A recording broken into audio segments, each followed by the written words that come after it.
Day 6 to 8:57 a.m. Parking area, Queens Row Elementary School, Queens Row Area A, Bacoor City, Cavite. Mark said goodbye to the mother and daughter who wanted to return to Sherville's quarters after making the two promise not to tell anyone about what they had just seen, which the two readily agreed. Apparently, the botanist was still ongoing with his study like a madman, so they sneaked out to ask Mark about Dominador's body. They also needed to get breakfast for Sherville from the soldiers. It seemed that Rosamie's family was lucky with Sherville around, even though Rosamie found her brother's passion for botany frustrating. As family members of Sherville, they were entitled to privileges given to the families of scientists in Bay City. It included daily necessities as food and water, clothing, medicine, and even personal housing. It also seemed that the family of three would be forced to separate from the group after arriving at Bay City. Rosamie and her two children would be put into the most secure housing area in Bay City, which was a privilege for important people of the settlement. Rosamie did not know what the purpose was for that, but Mark was clear about it. If they lived at temporary or normal housing areas, they could subjected to many things as kidnapping and blackmails, which would all be due to being relatives of a scientist. Last night, Captain Della Rosa gave a few hints about the current power struggle in Bay City. In that case, the families of the scientists were one of the people that could be targeted. When Mark returned to the parking area, there was a commotion. It was not a bad one, but seemed more of a celebration from the members of the 11th Rescue Squad members. When he saw who was in the center of the commotion, he could not be any clearer of what was happening. The handsome face, fit-looking body, and resolute eyes showing experience. The person was Keen Della Rosa, who he treated last night under the deal he had with the 7th Squad captain. Looking at how he was welcomed with both shock and glee to his sudden recovery, it seemed that Keen was popular to his comrades. There was not distinction whether it was male or female. It was not like he was envious, but he still felt like Ria Jews should just explode. Just outside the commotion of soldiers, there stood Captain Della Rosa and Irene, who were both looking helpless to stop what was happening. They know that their time was running out, but it was also bad to suddenly dampen the mood, since it would surely impact the morale the soldiers needed in order to fight later on. When 7th Squad captain saw Mark walking not far from them, he immediately approached him with Irene to his side. Their helpless expressions suddenly turned serious. Mark signaled the two to talk near his vehicle away from the crowd. "What's wrong?" Mark asked. "The large horde from the southwest is already at the outskirts of Springville North. The estimated number is about 30,000. Captain Della Rosa sternly replied. "That's a lot." Mark replied. "Even in the Left 4 Dead game, a single 1.5-hour campaign would only have around 1,500 infected in average, and it was already a tedious 30,000 infected at the same time. My PC can't handle that. Wait, what the hell am I thinking?" "Are you okay?" Irene asked, seeing Mark suddenly blank out. "I'm fine. I just lack a little more sleep," Mark replied before turning to the captain once more. "You already did some countermeasures to delay them, right? How long before we leave?" "My men I sent estimated that they could hold on for about 2 to 3 hours at most. It's lucky that the canals and creeks were helping in slowing down the horde. We plan to leave before that time was up, whether we complete installing defenses on all vehicles or not." "Are the things I asked you ready? LPG tanks, Molotovs, a motorbike, and an extra vehicle for your friends? I'll have one of my men drive that vehicle." "Everything is ready. Still, I don't know why you requested for those though." "You will know later, all right. We'll also prepare. Let's meet later. Move the extra vehicle beside ours so our group can move together." The two soldiers then left. Actually, Keen wanted to thank Mark personally, but with the commotion that happened, it seemed that they would be exposed if he still did talk to Mark. Mark also decided against telling the squad captain about Dominador's body at the utility room. If he did, he would probably be suspected about what happened. Since they were leaving soon, it was likely that no one would go there anymore. He then turned around. It was because he felt that Odalina was coming. "Master." Odalina bowed as she approached. "You need something?" "I just want to ask if you want to have breakfast. We made some oatmeal and canned fruit cereal." Odalina showed the 4-layered circular lunchbox she had in her hand. Okay. Just bring it inside. Mark and Odalina entered the vehicle, and like how Rosemi did, Odalina also asked about May. Of course, Mark answered her question. The two girls on the other hand seemed to have taken two of his phones from the drawer. The two were playing and Abigail was the one teaching Iola how to play the game. What carefree children these girls were. After Mark gave the two each a layer of the lunchbox, they put down the phone and ate once more. Sure enough, just a few biscuits were not enough to fill the stomach of these two.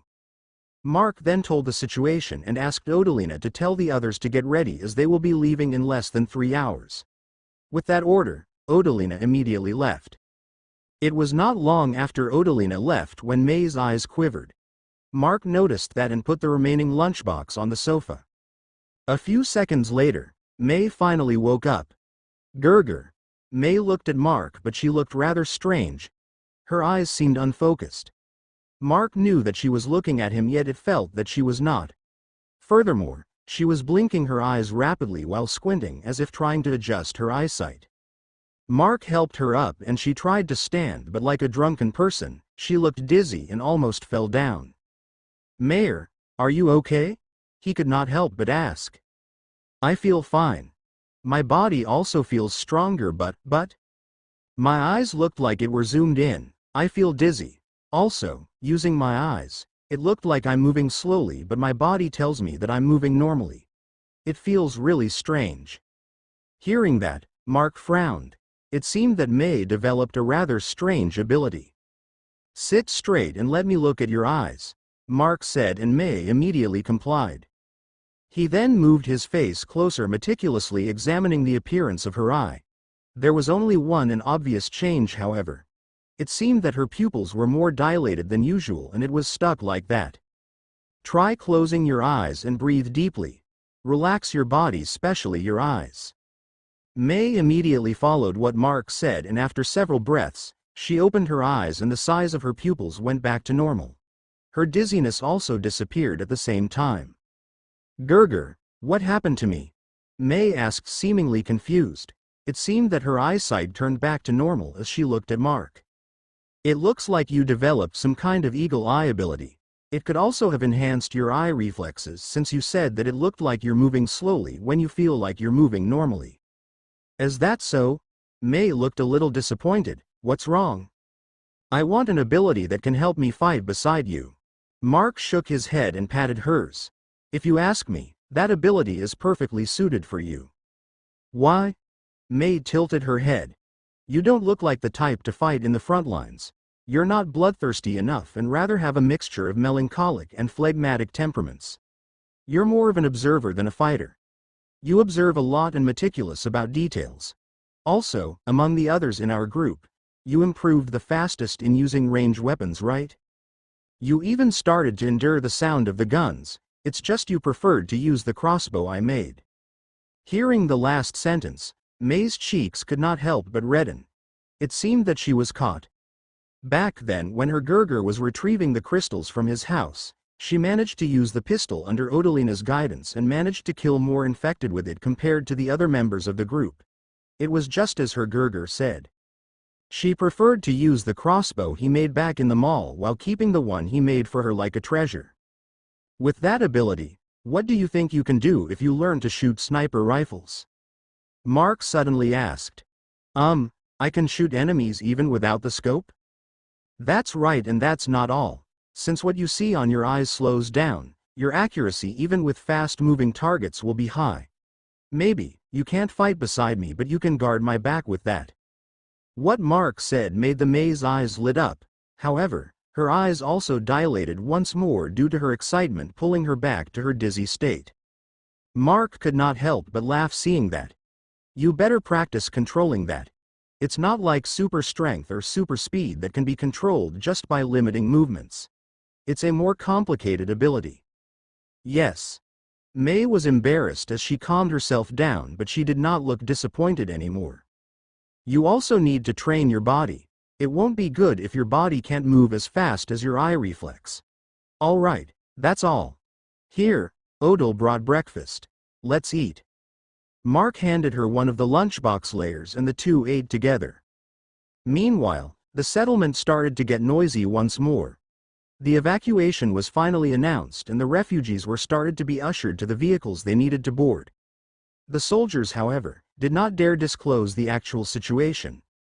Once they did that, it would be likely to start chaos within the settlement. That was why the buzzing noises from the crowd contained more questions than the actual answers. The only people who knew of the current situation within the settlement were the soldiers, the higher members of the city councilor and barangay chairwoman's faction, the volunteer groups and the people from Mark's group. Soon, a knock came and it was Captain Della Rosa once more. He came to tell Mark to come to the principal's office. Of course, it was not for detention but because the office was currently being used as the meeting area for the important people within the settlement. As Mark was tasked to choose the route they would take, he should be present there to tell the reasons. It was not to change the route but to appease the other leading people. Mark accepted the squad captain's invitation and he decided to go with May and the two girls who would rather come with them than continue staying inside the vehicle. Before they could leave, the other members of his group arrived. Under Mark's instructions, they all entered the respective vehicles to use. Even Nikki's Jeep and Jason's armored transport car were driven nearby. Jason's other two group mates, who were named Dalton and Byron, also joined the fray. While the others were still preparing, Mark and the three girls followed Captain Della Rosa towards the principal office. Day 6 to 9:05 a.m. Blue Avenue, Camella Springville North, Molino 3, Bacoor City, Cavite. Technical Sergeant Joey Kadungan led several teams composing of both members from 7th and 11th Rescue Squads as the on-site commander. The order they received was, of course, not to make a direct clash with the Horde but to aid the scouting groups sent before in delaying the Horde as much as possible.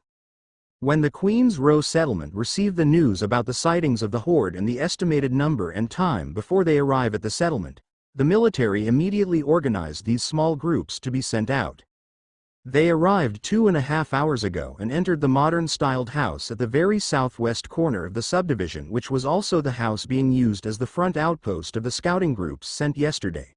Standing at the third floor of the house at that time, he felt that his heart stopped for a second as he stared at the both amazing and horrifying sight.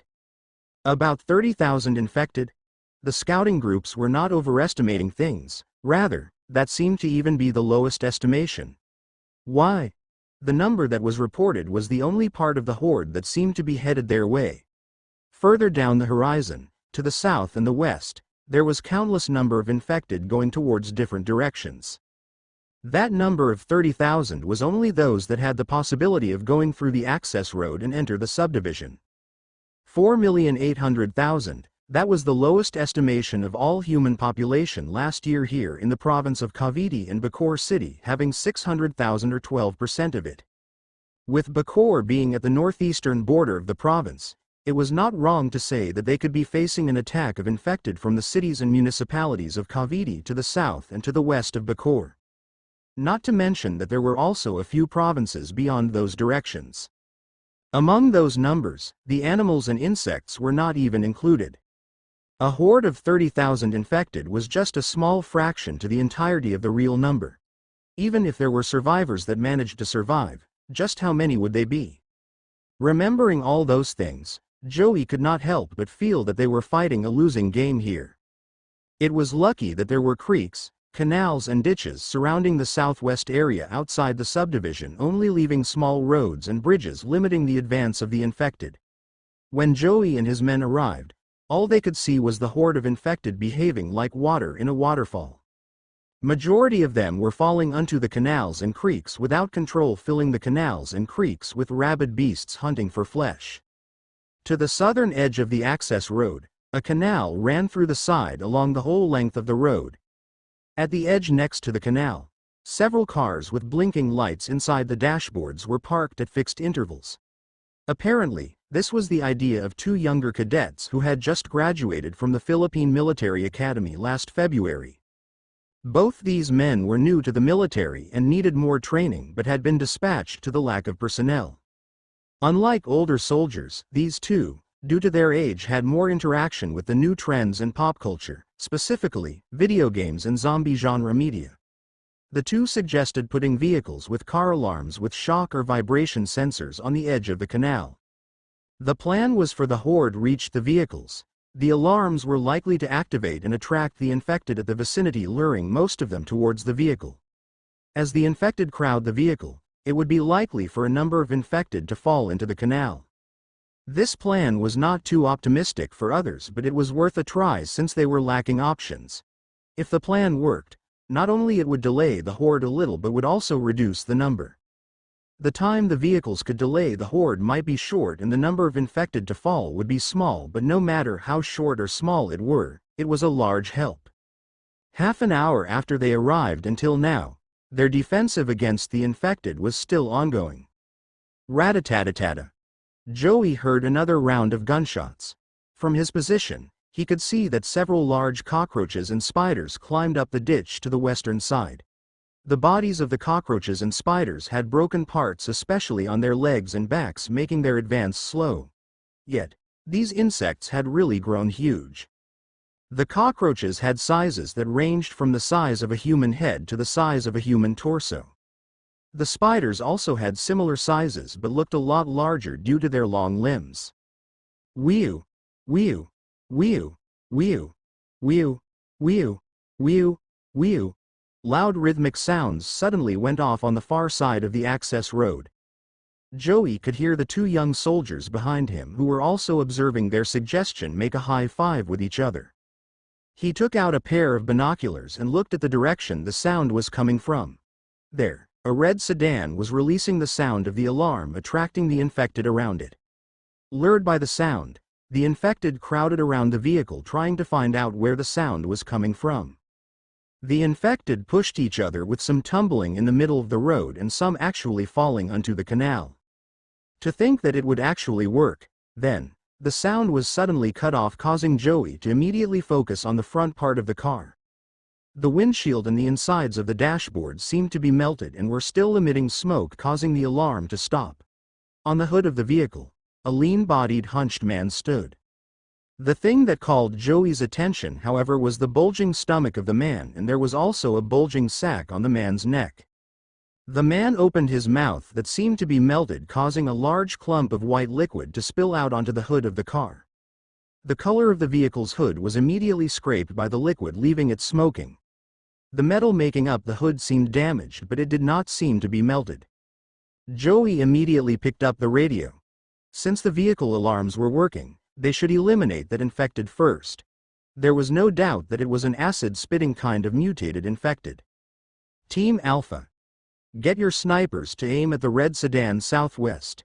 Eliminate the mutated infected with bulging neck and stomach. He bellowed on the radio, calling for the team on the western outpost, which had snipers with them. Bang! A loud sound of a gunshot echoed. However, it seemed that the shot missed. Joey, who was observing the mutated infected with great attention, saw that another larger infected accidentally blocked bullet with its face. Bang! Another gunshot echoed and it finally killed the target. The mutated infected that could release that white acid fell down with its exploded head. Also, it seemed that the hunched body of the infected caused the bullet to also hit the bulging sack on its neck. The sack burst like a balloon, splattering the white liquid on its body and on the infected around it. It was followed by another larger burst after its bulging stomach also exploded after getting in contact with the white acid. All the infected that were covered with the white acid started to fall down as their bodies deformed and melted due to the strong acid. It was as if the acid were eating their bodies and turning it into a pile of disfigured flesh. Joey's eyes lit up seeing that and tried to look around.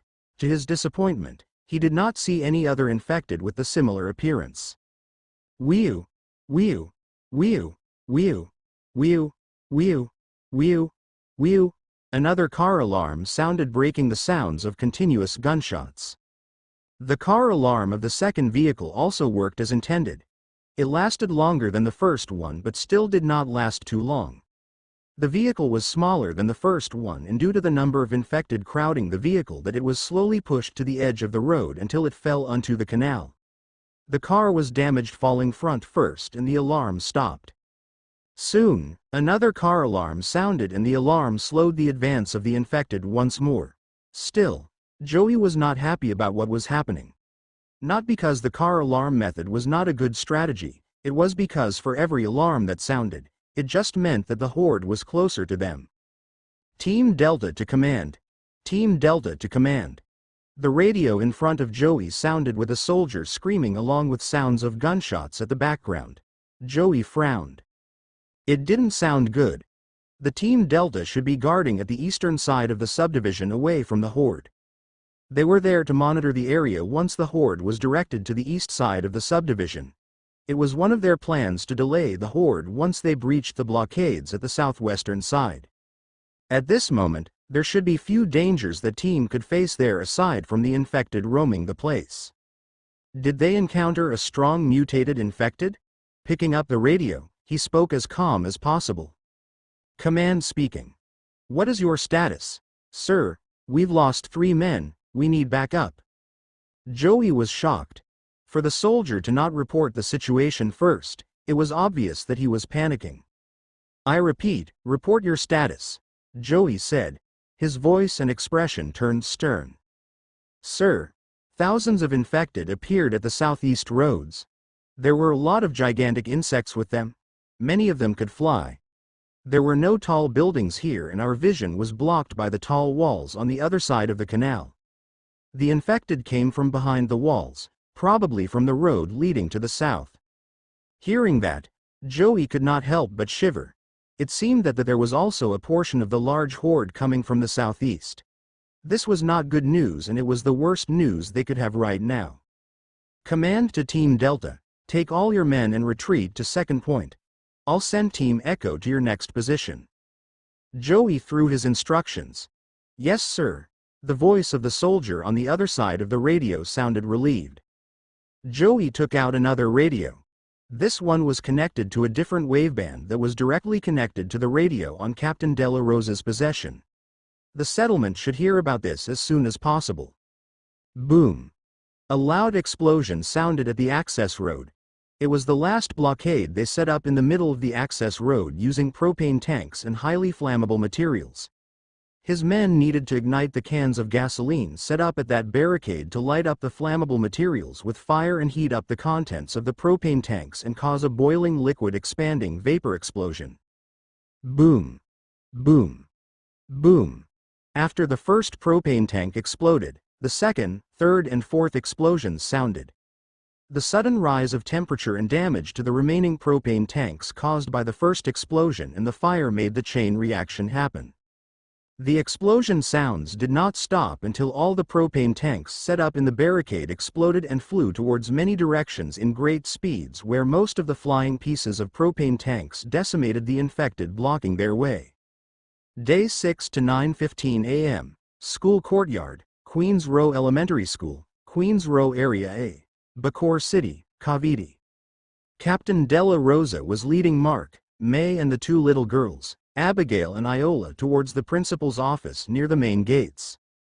Along the way, Captain Della Rosa could not help but ask about Iola, who seemed to have completely recovered from her near-death state yesterday. As someone who was there and the person in charge at that time, Mark told him about the little girl's current circumstances, except for confidential things, and what he planned for her, which highly surprised the squad captain. This man actually wanted to adopt the girl? Captain Della Rosa thought, but did not try to refute it. For the girl to be adopted by someone capable as Mark was her fortune to some extent. Seeing the state of the people in Mark's group, he seemed to be cold and detached from others, would not hesitate to kill enemies and had a scary vibe around him, but he was surely not an evil person. His group was filled with cheery people who were completely different to the majority of the people in the settlement. An evil leader could surely not create such wonderful scene in the middle of the apocalypse. Considering how his performance against the men under Dominator, his violent nature did not harm any of the captured women and children. It seemed that he was a person who would not implicate innocent people as much as possible. Besides, by right, he had the say on the girl's fate now that she should have died if not for his help. She had no relatives anymore either, and no one would contradict Mark for what he wanted. Unfortunately, or maybe, fortunately, the girl had amnesia helping her forget her past. Though she might not remember her real family anymore, she was also able to forget the things she experienced in the past days. Still, looking at the two girls that held hands together walking between Mark and May, it seemed that the younger one was behaving as the older sister as she led the other. While walking, the captain could not help but realize that most of the attention of the people around was gathered on them. No, he was not included. Rather, the attention was gathered on the four people he was leading. It was not surprising though. Not only that the woman beside Mark was eye-catching, the four was actually behaving like they were walking on a park despite the current situation. He could clearly hear what the children were asking from behind. They were pointing at things they did not know and ask questions, and the two adults would answer the two girls. With that atmosphere behind him, the captain could only sigh and chose to ignore it. He could just wish in his mind if he could be as carefree as these people. Asterisk asterisk asterisk Mark and the three girls were led into the principal's office under the amazed gazes on the road. With the intense gaze the men were giving May, she could not help but hide behind him. Actually, he wanted to make May stay back in the vehicle with the two girls, but considering the current state of the settlement, he decided to bring her with him. He was already bombarded with the intense emotional fluctuation for the almost whole night. Any further would become intolerable for him no matter how much he endure. Since back at the mall, he started to notice it. Whenever May was by his side, his mind state was less affected with the emotional fluctuations, especially intense ones entering his mind. Though the emotional energies were still getting absorbed by him without control, it was milder and not too intense. It was as if something was preventing the energies from their usual momentum. Last night, however, he finally confirmed it when May finally fell unconscious. The intense emotional energies came in like flood, even stronger than before due to the number of depressed people in the settlement. Most of the refugees were in sorrow, anger, despair and anxious about the future. All those negative emotional energies entered his mind without control.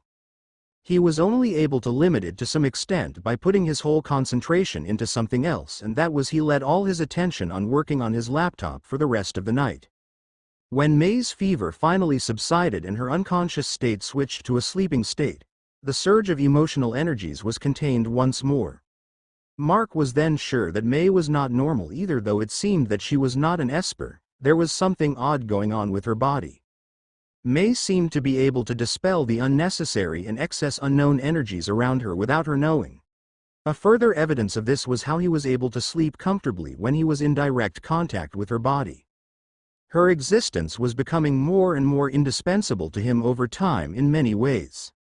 After they entered the main room of the principal's office, there Mark saw Irene with two other soldiers, City Councilor Palabrica and a few of his men, and another soldier that seemed to be about the same age as or maybe older than Captain Della Rosa by a year or two. When they entered, the unfamiliar soldier and the city councilor's entourage looked at Mark and his group with raised eyebrows. He knew what they were thinking, and it was obvious. It was like, why he brought women and children in this important meeting. As if he would care about their opinions. He looked at the members of the 11th squad. They did not seem to mind it. Mark made the two little girls sit on the waiting bench nearby and told them to stay quiet. Mark then stood on the open space beside Captain Della Rosa with May standing behind him. All of them surrounded a table where a map was placed open. Before we start, let me introduce this person first. This is Major Alfred Lopez, the person who led the 11th Rescue Squad. Captain Della Rosa introduced the unfamiliar soldier with a respectful tone. It was no wonder. This Alfred Lopez was the highest-ranking soldier in the settlement at the moment. However, due to being a newcomer here, Captain Della Rosa held more authority than him during this time. The captain then introduced the city councilor and lastly, Mark. So, you're the person going to decide our route? The atmosphere turned stiff and heavy. Major Lopez looked at Mark and asked the moment Captain Della Rosa finished the introductions. To Mark, however, he felt that the eyes of this major wanted to gauge him, and it was releasing some pressure on him. A pressure that could come from a veteran of the battlefield. It was a different pressure he could feel from experienced politicians like Congresswoman Laney before. Mark, however, did not feel like succumbing to this pressure. He looked at the major straight to his eye and replied, "By the deal, I am. Is there a problem?" Seeing his composed answer, Major Lopez finally relaxed. "No, there is no problem. I just want to see if you have the confidence in this task or not. You passed. Let's get onto business." Everyone finally relaxed. Under Captain Della Rosa's cue, Mark then picked up the pencil on the table and used it to write the route he wanted to take on the map while adding the few of the things the military intended to do, such as joining with the people currently residing in Città Italia and stopping by at gas stations and stores to get gas and other supplies as much as possible. Following the route Mark planned, they would go north of this settlement through Queens Row Area B and past the next subdivision named Gardenia Valley. Using the main road, GSIS Road, of Gardenia Valley to the west, they would access the short road behind Molino Wet and Dry Market to bypass most of the heavy traffic blocking the two T junctions at the end of GSIS Road where it connected to Molino Road. They would then end up at the very entrance of Molino Boulevard where the east entrance of the Città Italia was located. "How are you sure that there were heavy traffic blocking the T junctions here?" Major Lopez asked while pointing at the map where those T junctions were located. "My group passed that area the day before yesterday," Mark impassively replied. "Major, he should be right. Those junctions are the most traffic-prone places in that area." The city councilor, who was familiar with the state of affairs of the city, added in support. With that said, the major nodded and continued to listen. Continuing the route, after joining with the survivors at Città Italia, they had two options. One was to access the western area of Città Italia, which was closer to the highway, or continue at Molino Boulevard. Both ways end up at the same points but also had pros and cons. The first one would give them faster access to Emilio Aguinaldo Highway but with higher risk of encountering a part of the large horde, and if not, they would still encounter a large number of infected as the highway was highly populated. The latter option, however, would bring them to the almost infected-free road due to lesser people and establishments around the majority of the boulevard. The problem, however, was, at the end of the boulevard was a traffic-prone area, and the traffic buildup at that place was several times more than the previous T junctions. From there, they had to rely on the 3 modified dump trucks at the front to remove the road blockades and reach the entrance of R1 Cavite Expressway at the western coastal area of Manila. This expressway would directly lead them to Bay City if no problems arise. No problems would arise, huh? Mark contradicted what he said in his mind. It was because he knew that there would be a problem that would surely happen while they were in the traveling on the expressway. Of course, he could not say that, and even if he did, it was less likely for these people to believe him. While they were in the middle of the discussion, Captain Della Rosa's private radio alarmed them. This radio should not receive any transmission unless there was sudden important news or a grave emergency from his men. "Please, excuse me," Captain said to the others as he answered the radio. Nevertheless, he did not leave his position as there was no need to. If there was an emergency, the people here should better hear it. Captain Della Rosa, this is Delay Team Command TS Kadungan, over. This is Captain Della Rosa, over. Captain, we have an emergency. Another horde of the similar size coming from the southwest appeared at the southeast. They appeared at the blind area we least expected them to appear. Camella subdivision is not being sieged by the infected on both sides. Hearing that, everyone in the room frowned, especially the soldiers. Can you still hold on? We already lost several men, but we can still hold on. The canals and creeks on the western side are impeding the advance of the infected there for now. We can concentrate most of our firepower to the east side, but at the estimate, we can only last about an hour now, or maybe even less. All right. Delay the infected as much as all you can, but stay alive. We wish for the rest of you to return to our side. Roger, sir. Over and out. Captain Della Rosa ended the transmission with a grave face and turned to the others around the table. They should finish the preparations, double time. Day 6 to 9:28 a.m. Parking area, Queens Row Elementary School, Queens Row Area A, Bacoor City, Cavite. Due to the emergency situation, The meeting was cut short and Mark's choice of route was accepted without much contradiction aside from a few questions. After that, Mark was handed a radio that was set up for the bandwidth Captain Della Rosa directly used and another radio what would be given to each vehicle driver. The second radio would be used to issue command to each of the vehicle in the convoy. This time, the people in the settlement were even more restless, though it seemed that the soldiers still did not fully disclose the situation to the refugees as Mark could feel that most of the restlessness came from the soldiers. They were under pressure as they hurried the refugees into boarding their respective vehicles. Mark at the moment was chaining the motorbike he asked Captain Della Rosa to prepare unto the back of their vehicle. It was not the time for him to use this vehicle yet. He would likely switch to this one after they joined with the survivors in Città Italia. Around him, everyone was busy. Nikki's group was also moving their things into their jeep. The same were for Jason's group and the group led by the parents of the cab boy he treated yesterday. Mark really wanted to take away their infected daughter and observe her together with Jeanette, but it seemed he would not be able to do so in the meantime. The only thing he could do now was to tell the captain to do some arrangements to this and request some support from General Perez.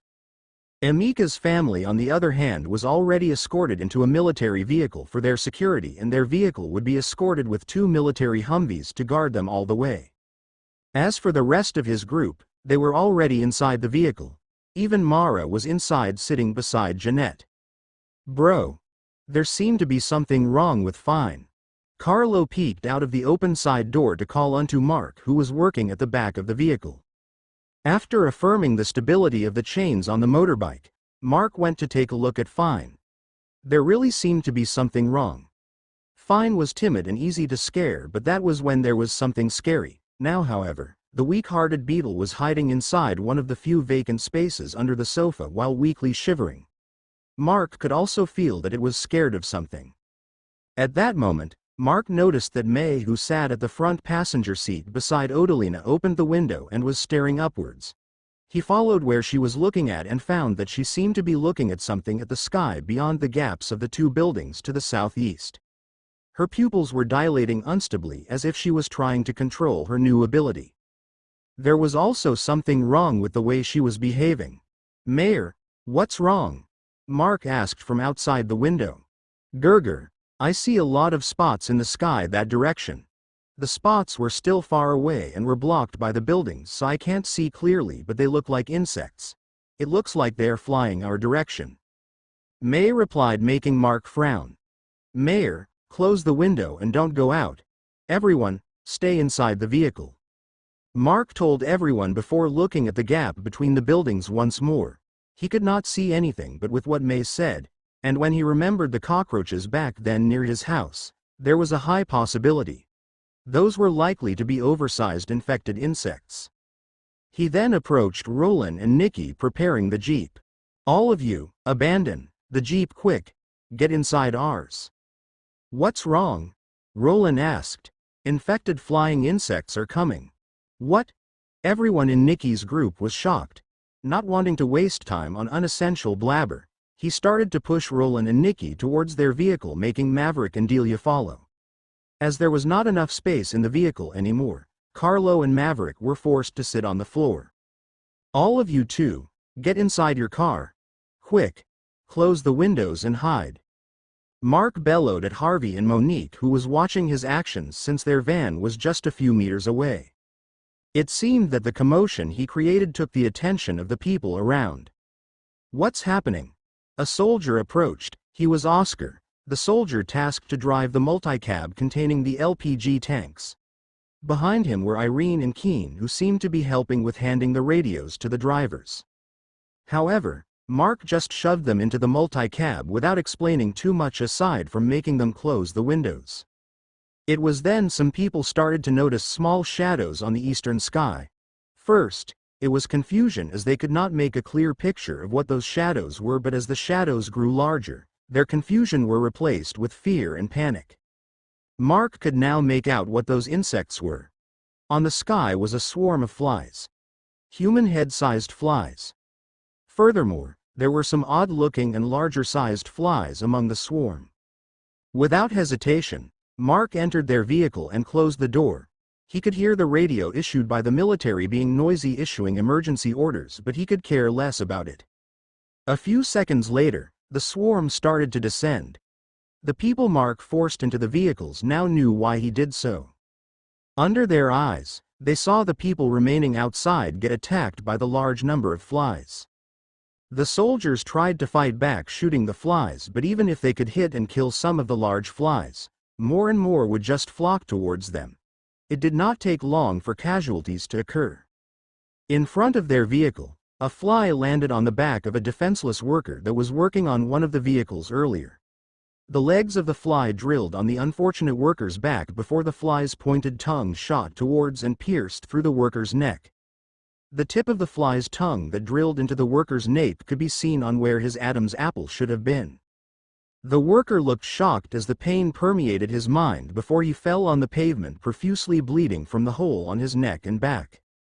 Not far from them, a soldier shooting the flies was ganged by several flies. Not only that, his body was pierced by the legs and tongues of the flies. One of the flies shot its tongue onto his left eye. Before the soldier fell, the tongue retracted, pulling the pierced eye along with it.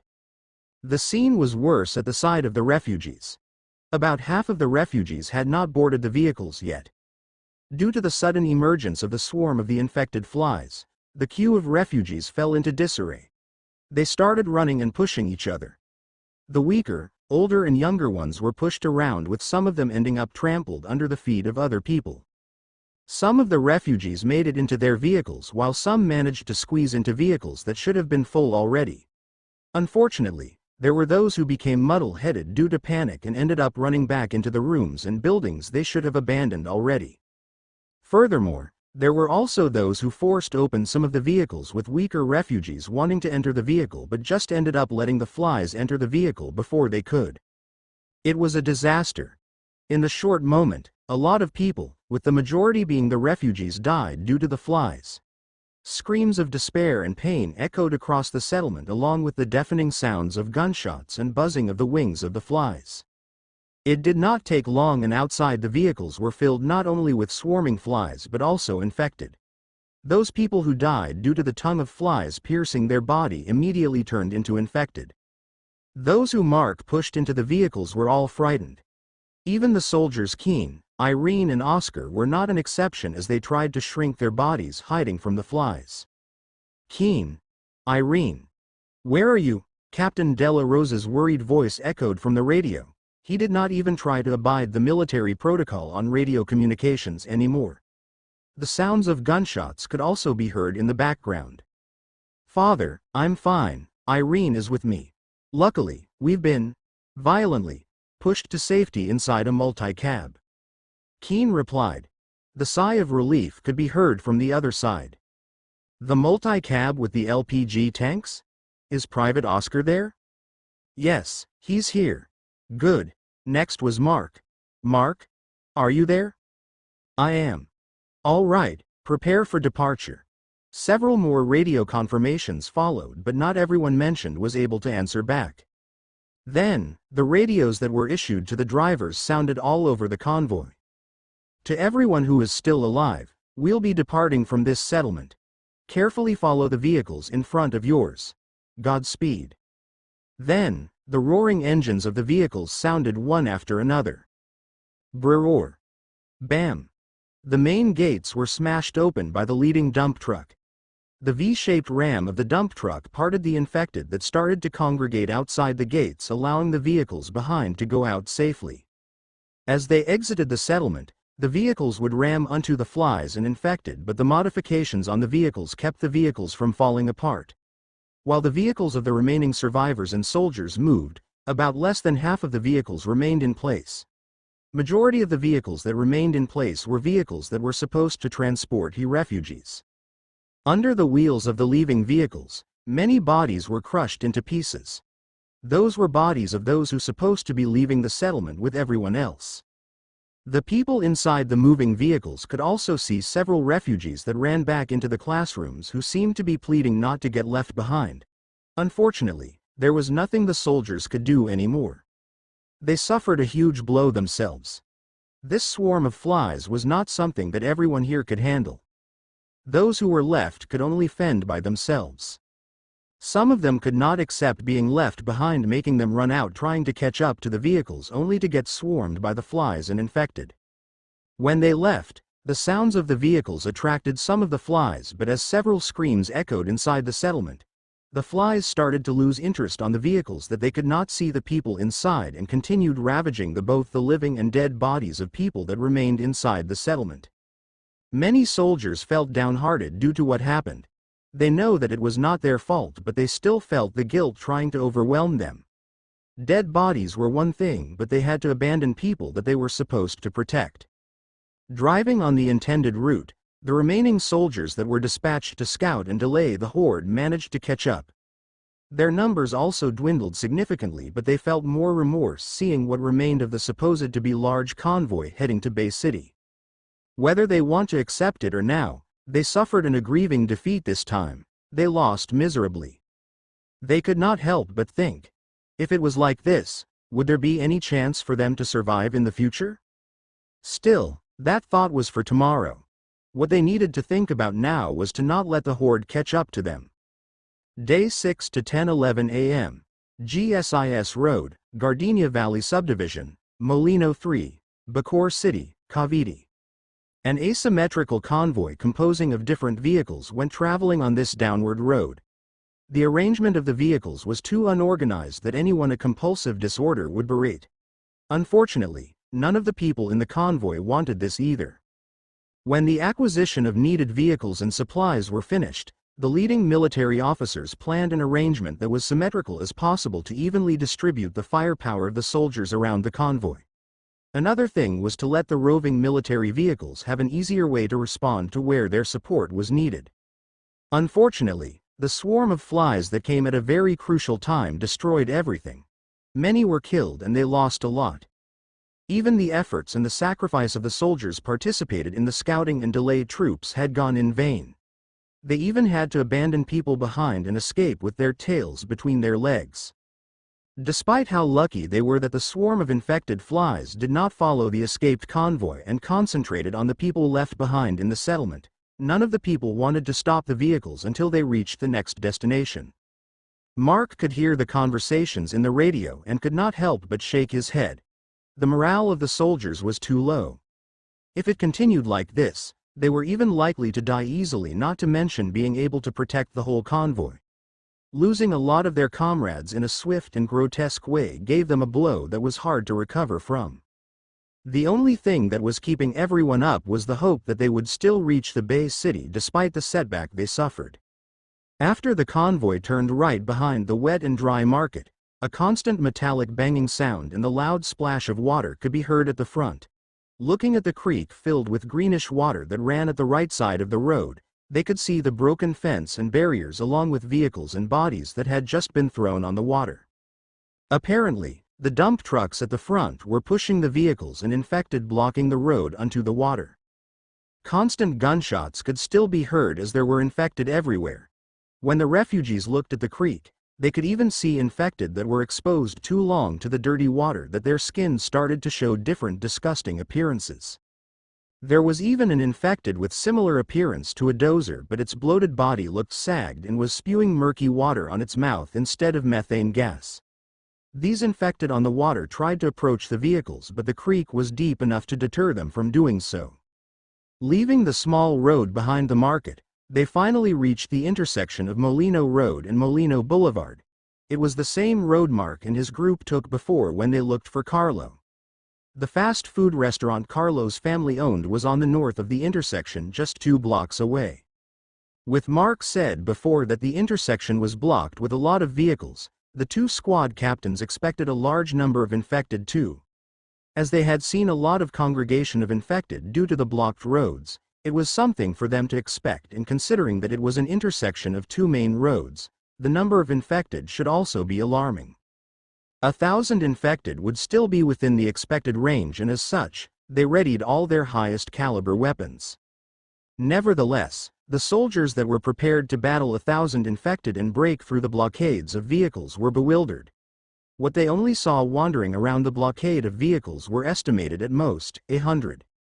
What shocked them further was the number of skeletons and burned bodies that littered the middle of the road, along with the scorched marks on the walls, windows and melted plastic residue on the structures on the roadside.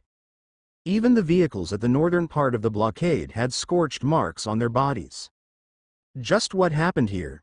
Everyone asked in their minds, and even the refugees that witnessed the scene was not an exception. The radio crackled with the sounds of confusion and doubt. The culprit of this scene, however, was disinclined to bother telling them and was busy in his vehicle teaching May how to operate a sniper rifle. After all, the road was already cleared with most of the infected. What did these people still want for asking those questions? If it continued like this, they would get to Città Italia without problems. Unfortunately, an accident happened. Mark was also alarmed as he stared at the right side of the road with an incredulous expression. The former farmland, deprived of everything aside from the tall grass and shrubs, was now a mushroom wonderland. The grass before had already wilted brown, and the majority of the surface of the farmland was covered with mycorrhiza. At the center of the farmland was a cluster of white agaricus mushrooms of unknown species about as tall as 3 meters. That was not the most horrifying thing, however. Dangling under the wide caps of the mushrooms were finger-thick webs. Trapped on the webs were bodies of different kinds of infected that had already started to rot. Around the farmland, several infected was sluggishly roaming the area. These infected were the same as the ones the people of the city hall encountered before. The holes of their bodies sprouted white mushrooms, especially their eyes, mouth, ears and nose, while their skin was entwined with white web-like roots. One of these infected was by the roadside and rushed onto the closest van containing the refugees. The infected was immediately shot down by the soldiers and fell on the road. That van was lucky, but not the passenger jeepney behind it. Shocked by the surreal sight beside the road, the driver did not manage to avoid the dead body that had fallen and ran over it. The body suddenly released a cloud of white spores that immediately surrounded the jeepney outside and inside, due to jeepney being an open vehicle not sealed by tight windows. The metal modifications done on the vehicle to secure the windows and doors might be able to stop the infected and the oversized flies, but not the dust-sized spores. The refugees at the back of the jeepney were not covered with the spores immediately and tried to open the door at the back, but they were not able to in time. The vehicle that was supposed to keep them safe became their final prison. Affected by the spores, the driver stepped on the gas without knowing and lost control of the jeepney. The vehicle crashed onto the power post at the roadside, and due to the impact, the concrete power post cracked with the threat of crumbling and falling onto jeepney. The white spores continued to spread out for a few seconds, and the other vehicles avoided the white deadly spores. Luckily, the vehicles around the jeepney were sealed vans, and the spores were not able to enter the tightly covered windows. "Stop the vehicles. We'll check the jeepney that crashed." The major's voice sounded from the radio issued to the drivers. The vehicles started to slow down, but before they could stop, Mark, who remained silent all the time, finally spoke. "There's no need for that. Continue driving unless you all wanted to die here." Mark's threat confused everyone. "All right, continue driving. You are, Mark, right? What do you mean?" The major did not force his order anymore and asked for the reason. "That white spore is not just some kind of normal spore. It seems to be a parasitic one. It turns people in contact with it into something like the infected, but slightly different. Look at the people inside the jeep, they already turned." Those whose vehicles were still nearby and heard the radio transmission could not help but turn their heads towards the crashed jeepney. Inside, the people were growling and sticking their faces hard on the windows. White web-like roots could be seen spreading on their bodies. The driver, who was exposed to most of the spores, had already grown a small mushroom sprouting out of his ear. Everyone who witnessed that shuddered with cold sweat on their backs. "Mark, how do you know of this?" The major's voice sounded from the radio once more. "I already said before that we passed here the day before yesterday." Mark then told a summary of what happened and what the people from the city hall witnessed here. "I didn't expect that it will spread like this, though," he continued. The major turned silent and did not ask anything anymore. Normally, they would try to address this kind of issue and threat, but with their lack of manpower and necessary equipment, it was too risky. Leaving the unfortunate jeepney behind, they finally left the area of the corrupted farmland. It did not take them long and they finally reached Città Italia. By what it looked like, the soldiers from the settlement and the people in Città Italia continuously maintained contact. Before the convoy arrived at the gates of the private subdivision, gunfire could be heard as the sentry above the gates started to eliminate the infected that congested in front. With the help of the soldiers on the convoy, the infected were all killed faster and the convoy was able to safely enter the subdivision. The convoy did not stop after entering the gates but were led towards the central area of the subdivision where the multipurpose clubhouse was located. The subdivision still looked like how they passed through it before. The only differences were that there were police patrols guarding the perimeters of the subdivision and there was no 3-meter-tall dog chasing them this time. Looking at this scene, Mark was surprised. Considering that the wave of infected hit Firenze first, this place should have been reached earlier than the settlement. Strange enough, it seemed that this place had not been hit yet. Furthermore, the people on the roadside seemed to be on the calm side despite their inner anxiety. Mark took out his phone and looked at the time. They actually traveled more than 2 hours. It was almost 2 in the afternoon already. However, Mark knew that aside from the road blockades that prevented them from driving faster, the constant attacks from the infected hindered them further. Not to mention that the soldiers behind would stop from time to pull the pushed-aside vehicles once more to hinder the horde from catching up as much as possible. Since the place was deemed to be safe, the soldiers alighted from their vehicles after the convoy parked on the curved road beside the multipurpose clubhouse. The refugees, however, did not immediately leave their vehicles. With how it looked like, it seemed that the refugees took trauma from the sudden attack of the swarm of flies. "All of you remain inside. I'll go out for a little," Mark said to the others inside the vehicle. He knew that these people were already feeling stiff due to the cramped space, but he did not let them run about for now. It was because there were people around that did not feel right. Compared to the people he saw and felt at Firenze, these new people seemed to have experienced bloodshed more than the members of the police.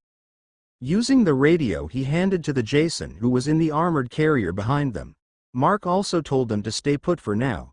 He also approached the van driven by Monique and told them the same. Soon, 2 groups went out of the clubhouse to welcome them. The people who came to receive the welcome were the 2 squad leaders, Captain Della Rosa and Major Lopez, and the 2 government officials, Councilor Palabrica and Barangay Chairwoman Palabrica, along with their respective entourage. On the other side was the group led by Congresswoman Laney and Police Chief Mallory, while the other group was composed of some unfamiliar men. Looking at the man at the center of the group, he could not help but feel like he was looking at Dominator, but several times more bloodthirsty. In his mind, danger alarms sounded. He was sure that this person and his men were enemies. Day 6 to 2:01 p.m. Multipurpose Clubhouse, Città Italia Subdivision, Molino 3, Bacor City, Cavite. While the representatives of the convoy met with the ones from this place, the other soldiers started to go around the convoy checking on what they lost in order to escape. It was because aside from people and vehicles that were supposed to carry refugees, there were several supply-carrying vehicles that were left back in the settlement. It was because the people assigned to drive those vehicles were among those who fell after the swarm of flies attacked. The soldiers also started a body count of all people that managed to escape and the number of vehicles. Of course, Mark's group was not an exception to this check and the members had to go out of their vehicles for a bit. Nevertheless, following Mark's instructions, the time they spent outside was short as they immediately returned inside the vehicles after the checking was done. All of those things were happening as Mark stood while leaning on one of the parked covered military trucks. He was also eating a chocolate bar he took from the freezer inside the vehicle. The truck he leaned on looked dilapidated as many holes could be seen on the tarpaulin cover of the truck. These holes were probably done by the flies back in the settlement. Mark's eyes did not leave the group of strange people. He was silently observing them, especially the man in the middle. The man had a high nose, pointy chin and sharp jawline. He had a slick hairstyle and was wearing a pair of large sunglasses on his eyes. The clothes he wore were a set of loose gray business suit, gray slacks and black shoes. If Mark was to be asked, this was surely not an ideal attire in a zombie apocalypse. Looking at Madame Laney, she was even wearing a bulletproof vest. For that person to wear something like this, it was either he was an idiot or just truly confident going out like that. Mark could tell that it was the latter. He was sure because aside from having a lot of armed and trained subordinates, including that man, they had 3 mutators in their ranks. The man and 2 of his bodyguards were certainly mutators from the fluctuations Mark could feel from them. It seemed that the man felt Mark's stare as he suddenly looked towards his direction despite that the 2 military officers were already in front of him. Strange enough, despite the man maintaining his calm face, Mark felt that the person was rather surprised seeing him. There was even a tinge of glee in it with the majority being hostility. This confused Mark. The man looked at him as if the man knew him. Mark was sure that it was the first time he had seen this person. The man whispered something to one of his mutator guards and the guard looked at Mark with the same feelings. From this bodyguard, Mark felt deep-seated grudge that seemed to be accumulated over the years.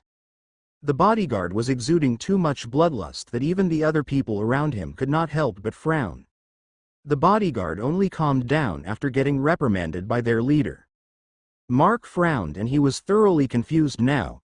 He had a hunch that these people might be involved with the gang syndicate that attacked Firenze, but since that attack happened just 2 days ago, it was not enough for that person to accumulate that amount of bloodlust towards him. It was not like he killed that person's whole family, right? Is something wrong? Mark heard a voice beside him. He knew that there were 2 people approaching him but did not mind them.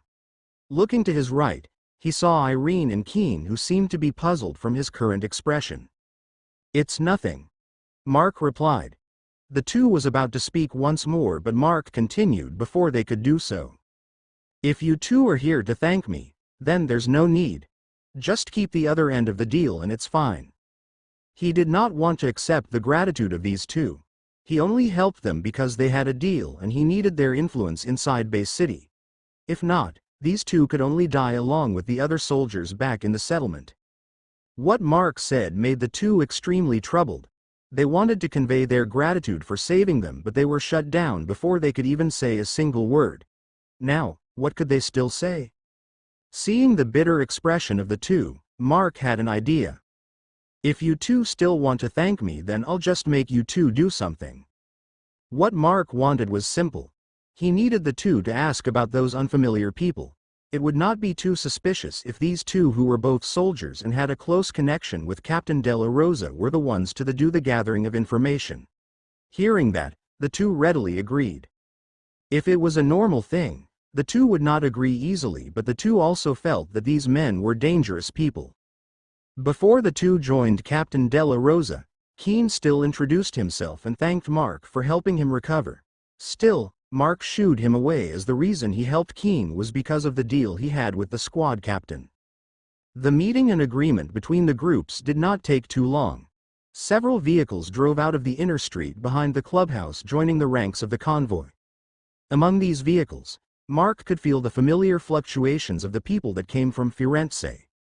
There were several vehicles containing unfamiliar people with dangerous feel though. Soon, Irene came back with the information that she and Keen gathered. Mark confirmed that these people were really the ones behind the attack in Firenze. They were upper brass of a crime syndicate that used smaller gangs as goons for their illegal business.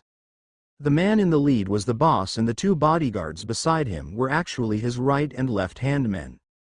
The congresswoman and the officials in Firenze, especially the justice freak, SP02 Agbayani, the mutator of Firenze, did not want to join hands with these criminals but the circumstances pushed them the other way. Not only that these criminals had more firepower, they also had mutators with them. It was not good for the people of Firenze to clash with these people. However, it seemed that they only knew that the 2 men beside the leader were the mutators and they had no idea that the leader was also one. As for the names, it seemed that they did not call each other with any name aside from their aliases.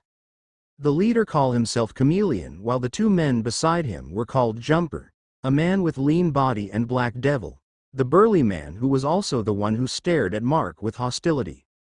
Aside from the information about the group, he also learned that the horde had already reached this place before last night. However, with the help of the weapons of the syndicate, they managed to bomb the bridge at the west entrance of Città Italia. Normally, even though the river that ran under that bridge was high, it should only be able to hinder the infected that were not able to climb, but they found out that the river underneath was now filled with carnivorous plants that fed on the infected that fell down the river. The flying insects, on the other hand, were dealt with by the men of the crime syndicate. They were not attacked by a large swarm, however, and that was why they managed to overwhelm the insects with firepower. Digesting the information he received, Mark could still not deduce why these people seemed to target him with their hatred. It was not only the leaders of the syndicate but also their subordinates roaming around looking at him with hostility. This is not good. Mark felt danger around him. If he was alone, he was sure that these people would jump on him wanting to tear his flesh. The military and the police were being the deterrent for them to make their move. It was better if these people were not allowed to join them, or it will be a disaster. Unfortunately, it did not seem to be the case. Who knows what these people made as bargain to make the military and government officials agree with allowing these criminals to join their convoy. The reason for that was not among the information Irene gave him. It seemed that the condition was confidential. While thinking about all those things, Mark suddenly frowned as he stared at one of the vehicles, a white van that had just passed by the other street and parked at the front of the clubhouse. It was not because the vehicle was being heavily guarded but because of something else. Mark hurriedly returned towards his vehicle. "What's happening?" Roland, who sat on the floor of the vehicle, asked, seeing the dark complexion Mark had on his face. "Anyone here who can drive?" Mark did not answer Roland and asked the others that question. Delia immediately raised her hand. In Nikki's group, she was the driver. "Then take over Odil's position. Then, follow my instructions." Mark gave instructions unto Delia as he readied himself, taking out the weapons he mainly used. He then went out of the vehicle together with Odilina, Fine and Abigail, who did not want to be left out. It seemed that the little girl knew that some action was going to happen. If Mark did not know of her capability that even enabled her to dodge bullets, he would surely not let her come. Going towards the other vehicles, even the multi-cab, he issued instructions. Even Oscar, who was a soldier of the 7th Rescue Squad, could only follow as he was tasked to follow Mark's orders. Under the confused gazes of the soldiers and the people around the convoy, the vehicles among Mark's group suddenly drove off, following one another towards the other side of the street, making a U-turn. The vehicles then stopped quite far away but still within sight of everyone. What they did caused some commotion that even the leaders were alarmed. Everyone's attention was gathered at Mark's small group that were left and the group's unusual members. "Master, what are we going to do?" Odilina, who was also holding onto an assault rifle with a small single-strap backpack on her back, asked Mark that was equipped with an assault rifle and grenade launcher.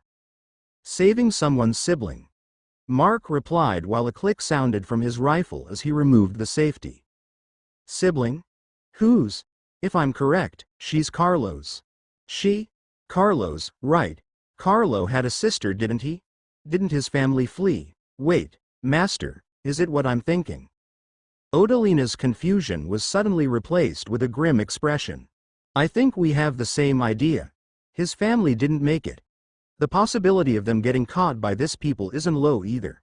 Still, I can only detect his sister and not his other relatives," Mark grimly said while looking at the soldiers that started to approach them, wanting to ask what their actions were about. Nevertheless, he ignored these soldiers. He made Fine latch on his back once more, and with wide strides, he started to move towards the heavily guarded white van parked in front of the clubhouse. These people were looking at him with undisguised hostility anyway, and such, he did not need to worry about falling out with such people. If needed, he did not mind causing a bloodbath in a straightforward manner. These kinds of people were shrewd ones, or else they would have been eradicated by the government long ago. They would only make a move if they had the complete advantage with their hostility towards him. They would surely scheme things behind them. Being schemed at was not a good feeling at all. Instead of getting on the receiving end, he would rather take the initiative. Day 6 to 2:15 p.m. Multipurpose Clubhouse, Città Italia, Molino 3, Bacoor City, Cavite. The sudden sounds of several vehicles leaving the convoy and the commotion outside also alarmed the military and government officials. They all entered the clubhouse with just a few of their subordinates to discuss things that the refugees should not hear. Apparently, it was about conditions and deal Congresswoman Laney and Chief Mallory had with this group of criminals. Apparently, aside from the given threats, this armed group also had hostages with them. Because of that, even if the people from the city hall had enough firepower, they would still not be able to make a move against these criminals without sacrificing those hostages. Because of this, even the stern-faced major could only agree despite how much he loathed doing so.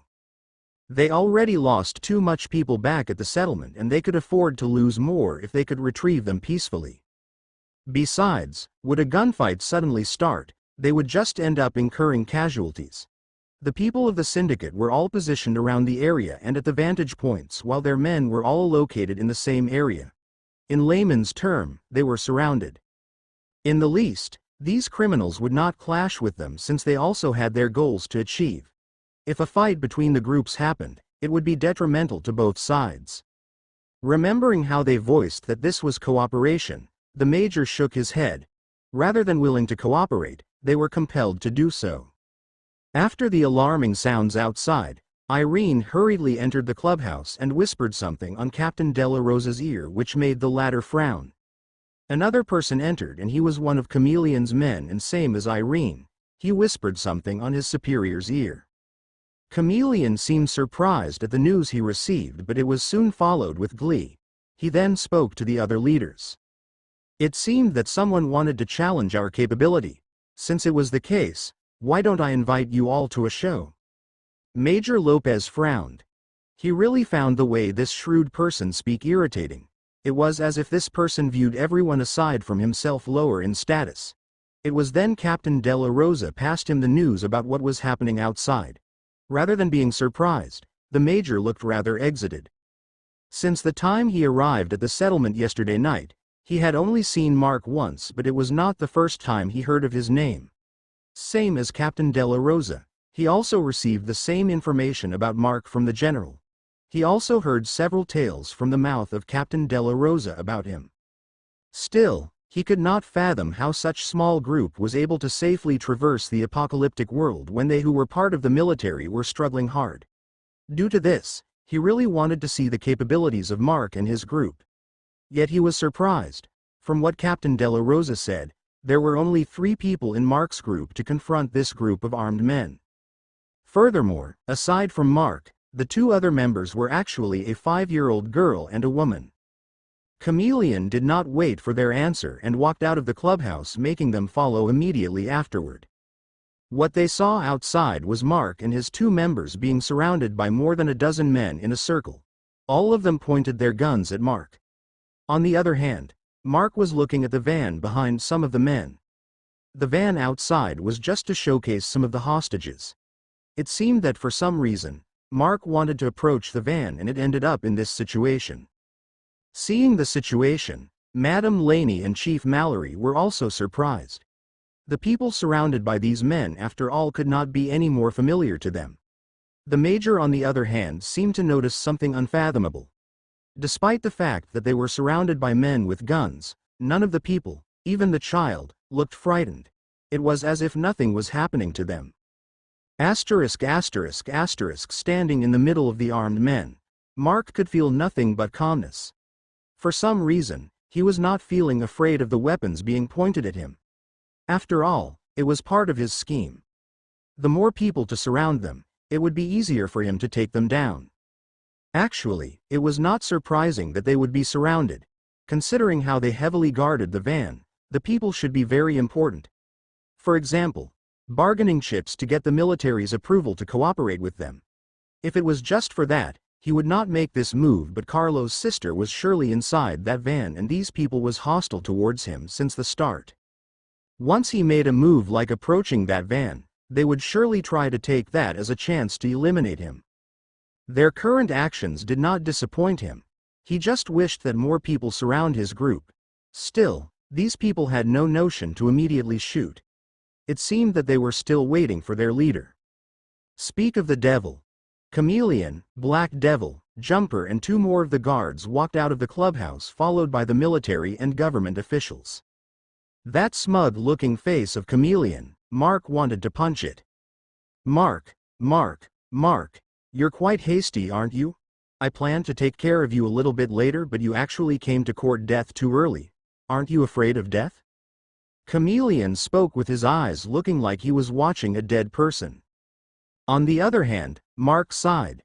Like a typical villain, Chameleon started to make his speech. However, it was perfect. He wanted to get answers from him after all. No matter he racked his brain, he could not come up with an answer why the 2 of the 3 leaders of this syndicate was bearing too much hostility towards him. With an indifferent face, Mark looked straight at Chameleon who stood on the stairs of the clubhouse. To even know my name, you guys really did your research, huh? Still, I'm confused. Except for your failed attempt to conquer Firenze, I don't think I remember anything that could incur that much anger from you and that bald guy beside you. Mark fearlessly pointed at Chameleon and the man who was called Black Devil. You. That attitude of Mark seemed to have infuriated Black Devil and wanted to rush forward, but he was stopped by Chameleon's outstretched right hand. Quite perceptive, aren't you? Chameleon spoke looking amazed. I think it's not bad telling a story to a dead person. Boss, is it really fine to do that? The lean man, Jumper, asked. What are you afraid of? Even the soldiers can't do anything to us now. Most of the government had already collapsed and they don't have much power to muster. Chameleon replied while sneaking a mocking glance at the military and government officials not far from him. The people who he directed that glance also saw it. Almost all of them except for the major, who did not have a change on his expression, seemed at a loss and were ashamed, but what Chameleon had said was true. The leader of the syndicate then walked forward and started to tell his story. No, their story that failed due to an unforeseen factor. Their syndicate had been running for years dealing with illegal businesses. There was no need to elaborate what these businesses were. Using connections, rats in the government and police and careful planning, they were able to avoid being caught by the government. 3 years ago, however, the crime-cracking operation led by the president himself incurred a heavy loss on their organization. As the operation was led by the highest person with authority, their backings did not matter anymore and their rats had been weeded out. Several branches of their illegal operations got frozen and many of their men were executed under the reason of resisting arrest despite the fact that the allegation never happened. It caused them to suffer setback after setback. In the end, they lost their funds, men and territory. The loss caused them to look for an alternative source for a while after the cracking ended. They started to plan on abducting people with rich backgrounds and ask for ransom. Using their most elite men to do the job, there would be no trace that would be left that will lead back to their organization. However, at our very first operation, an unexpected variable appeared. And it's you. Chameleon stared at Mark without concealing his hatred. Black Devil and most of the men were the same. Jumper seemed different though. It seemed that he was not having the same hostility towards Mark for some reason. Hearing their side of the story, Mark finally realized. 3 years ago, kidnapping, he remembered witnessing something like that. It was his usual routine when going home late. It was walking through non-populated shortcuts which were usually unlit roads mostly filled with grassy vacant lots and abandoned buildings. One day, however, he saw a black van escorted by armed men forcing an about 14 or 15 years old girl who were tied up and gagged into an abandoned house. Not wanting to get tangled with danger, he decided to go back the way he came from, but unfortunately, he was spotted by one of the armed men and yelled at him to stop. However, he did not. He knew what kind of people those men were and his fate would be uncertain if he let them catch him. He tried to escape, but 4 of the men were too adamant on chasing him. Without any choice, he decided to fight back utilizing his abilities as an empath. He hid behind another abandoned house and used the tall grass as a decoy since there was a path between those tall grasses that people usually use during the day. Using surprise attacks, he managed to take down 3 of his pursuers, but the last one opened fire on him. After that, He did not remember anything anymore. It might be because he lost consciousness or something like that. The next thing he knew after that was he was already at home, alone, riddled with injuries. It even took him several weeks before he was able to move without feeling pain in his body. In any case, he did not have any recollection of what in the world that happened that night. It seemed confusion in his face seemed to have given Chameleon a different impression. Black Devil looked even more enraged. "Don't tell me, you still don't remember?" "Yeah, I don't," Mark answered. It was half-truth. Hearing his answer, Chameleon was shocked inside. He knew how to read people's faces and Mark was not lying. Were they mistaken? He looked at Black Devil. The face of his right-hand man was now red like a tomato because of rage. It was no doubt that they were not mistaken. Black Devil was the only survivor of that night. Everyone else that participated in that operation died. You can't fool us by feigning ignorance. After all, that girl, no, she's nothing but a used toy now, is together with you. Who else aside from her savior could recover a broken doll like her after being ravaged by one of my men? Mark's pupils shrunk. Oh, I like that expression. Chameleon seemed delighted. That night, you killed almost all of my men and saved that girl. You might be able to hide from our eyes but not her. So instead of abducting that doll once more, I sent my men to keep an eye on her since there's still a possibility that you will have a contact with her. Apparently, those new young men I sent did not manage to hold themselves back after catching her, such a beautiful girl. But to think she'll be saved by you once more. Chameleon released a very revolting smile. That broken doll is still with you, right? My men saw her earlier. The Princess of Shao Industries, Mei Shao. Day 6 to 2:20 p.m. Multipurpose Clubhouse, Città Italia, Molino 3, Bacoor City, Cavite. Don't worry, after you die here, my men will take good care of her, along with the other women you have in your little group. Chameleon's eyes turned to slits mocking everyone who was against him.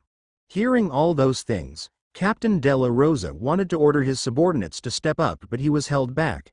He looked to his side and saw Irene shaking her head. Mark said that we shouldn't interfere. Captain Della Rosa calmed down his mind after hearing that. Major Lopez also heard what Irene said and became more enthusiastic about wanting to know how Mark would handle this. Mark on the other hand calmed down. He was more determined to eliminate the threat as everything dawned unto everyone. Take care of my group. Don't dream too high. Mark started to sneer. That sneer made Chameleon choke. Infuriated, he bellowed. You think you can still do anything? Don't you see that you three are already surrounded? You think that making your vehicles drive away will stop us? Stop. Darn. Why the hell do villains like you do long boring speeches most of the time? Mark was disinclined to listen to any more nonsense. You. Tisk. You all. Take them down. Chameleon yelled at his subordinates. Odal, Gale, get ready. Mark calmly said as the men surrounding them aimed their guns at their faces. However, they were not able to fire anything. Mark extended his hand swiping at once around his body. With a bright red glow in his eyes, every single man of those more than a dozen thugs fell down with bleeding orifices. This caused gasps in the area as they saw an unfathomable scene in front of them. Even Chameleon, Black Devil and Jumper were shocked at this event. The men that surrounded Mark and the two fell down just like that. What in the world happened? Odalina was also surprised, but seeing the bleeding orifices of the men made her remember of what Mark did to Alduric last night, which alleviated her emotions. Abigail on the other hand was calm as usual. Rather, the little girl was staring at the remaining enemies, looking eager to fight. Yua. Conqueror's hockey. A girl's voice from behind made the corner of Mark's lips twitch. Ignoring that voice from behind, Mark pointed his assault rifle at the unconscious thugs and TSST, TSST, TSST, TSST, TSST, TSST, TSST, TSST, the massacre ensued. Bullet by bullet tore holes on the heads of the unconscious men as Mark mercilessly opened fire on their defenseless bodies. Seeing what her master was doing, Odalina followed suit. *T. Black Devil, Jumper. Stop them. Chameleon bellowed. He could not care anymore about how Mark did it. He could not let his men die just like this. Black Devil charged forth. His body started to grow a black sheen covering his whole body. His movements then became faster as his body was covered with that black metallic sheen. Black Devil, no wonder that was his alias. When he activated his transformation as a mutator, his already tall and sturdy body combined with that black skin cover really made him look like a black devil. Mark tried to shoot Black Devil, but the bullets were blocked off by his black armor. Black Devil then threw a downward punch at Mark. Mark jumped back while Abigail and Odalina jumped to the sides, avoiding the punch. The blow from the punch was not retracted and went straight to the ground. Dirt, dust and grass flew around as a half-meter wide crater was dug instantly on the ground. Why, armament hockey! Mark almost staggered backwards after landing when he heard that voice once more. He wanted to reprimand the owner of that voice from behind, but another punch from Black Devil was coming. Landing his right foot behind, he lowered his body and jumped forward, letting the second punch pass above his back. The other members of the syndicate started gathering within the covers around the clubhouse. Gunfire was about to start and Mark did not want to dawdle around. Gale, Odal, transform and don't hold back, get rid of the men with guns. With that command, Abigail rushed towards a group of men before they could aim their guns. Because of her black hair and red dress, she turned into a reddish-black shadow. Midway her dash, the black color was replaced with white and her speed became even faster. The moment the first man was able to aim his assault rifle, a small shoe made contact with his face, revealing a girl with white hair, triangular ears and fluffy white tail. The man flew backwards with his neck bent back in an impossible angle. The other armed thugs beside that man immediately fell into disarray. On the other hand, Odalina did not have the time to remove her outer clothing anymore and such. Her outer clothes ripped into pieces while her body was started to get covered with her gray-colored bone armor. Compared to the previous times she used this armor, however, she covered her left hand with the usual gauntlet while her right hand was only covered partially. It was to enable her to continue firing her assault rifle. If she covered her whole right hand with the bone armor, her index finger would not fit through the trigger guard. Odalina was not as fast as Abigail. Because of that, the armed men on her side were able to fire their guns at her. Nevertheless, it was useless. Even a shotgun was not able to leave a scratch on her bone armor at point-blank range. What could their assault rifles and pistols do? Before the men was able to realize that their guns were not doing damage on her, Odalina already rained her own barrage of bullets towards them, immediately taking the lives of several men. Those remaining who managed to hide before Odalina could shoot had their backs covered with sweat. This was not the first time they saw someone impervious to bullets. Chameleon's right hand, and who was also their vice leader Black Devil, was the same. Still, it did not mean that they had enough experience to deal with these kinds of mutated humans. In front of the clubhouse, the people who witnessed the shocking display of power and ability of Mark Group could not help but feel awe. Of course, they could not deny the fear they felt. The soldiers, while not being able to help as they did not receive orders, still had their immediate duties. They started to evacuate the convoy away from the clubhouse in case that they and the refugees got hit with stray bullets from the gunfire. As for the leaders and their entourage, they were safe in their current position and were entitled to the first-class seat of the show. As the armed men of the crime syndicate had their backs on them and Mark and Odalina were being careful not to fire towards their direction, there was no threat of stray bullets hitting them. While Mark was concentrated on the close fight with Black Devil, he noticed that someone was actually not making his move. It was Jumper. Like his alias meant, he was able to jump high and swift. In 2 short jumps, he was able to reach the highest roof of the clubhouse. He had a sniper rifle in his hands and was aiming from that roof since the start of the battle. Yet, he never fired a single shot for some reason. Chameleon could not believe what he was currently seeing. The hopeless situation of Mark's group had before was overturned just like that. It was like a dream. He then noticed Jumper, who seemed to be just watching on the rooftop. The syndicate leader could not help but bellow while looking up at the roof. "Jumper! What are you doing? Shoot the enemies, boss." "I can't. The little girl is too fast and the woman is impervious to bullets. I can only shoot that mark, but Black Devil entangled with him. If I shoot, I might accidentally hit Black Devil. My specialties lie in scouting, not sniping." Jumper shouted his reasoning from above. Hearing that reply, Chameleon gritted his teeth. It sounded like Jumper was just making an excuse, but what he said was also reasonable. The situation was not good. Chameleon signaled his 2 remaining guards to come forward. "Adder, call all our men on the other areas to gather here. Target those vehicles that left first. Cobra, call our men guarding the remaining hostages, tell them to wait for my orders." "Yes, boss."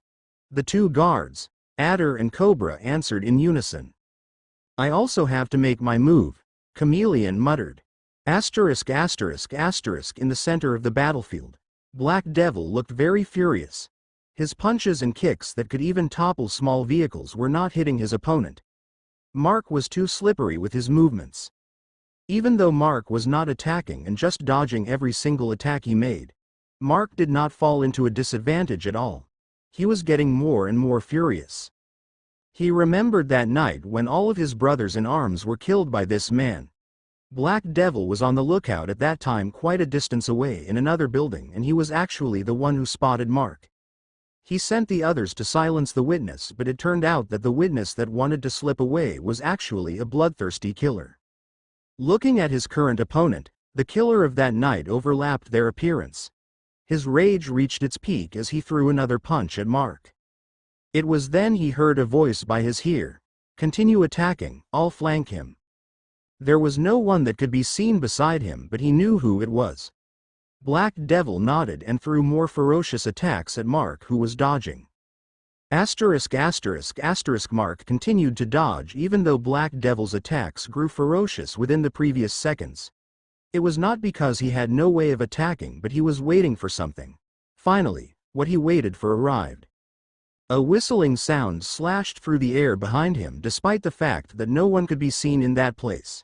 Still, Mark positioned himself in the middle of that attack and the punch coming from Black Devil. At the last moment that both attacks were about to collide with his body, adrenaline filled his body and he jumped up, somersaulting 2 meters in the air towards the back. Bam! Black Devil hit something with his punch, but it was not Mark. The grass in front of him could be seen moving as if someone was rolling of the short grass. There was even blood that could be seen on some parts of the grass where the invisible person rolled on. There could even be a muffled sound of heavy coughing and more spurt of blood splattered on the grass. The enemy who threw that punch was stunned and froze on the spot. He could not fathom how this happened. Others may not know what he hit with his punch, but he was sure what it was. Mark then pointed his assault rifle at the empty space in front of him and spoke. "Isn't it too harsh for the right-hand man to severely injure his boss?"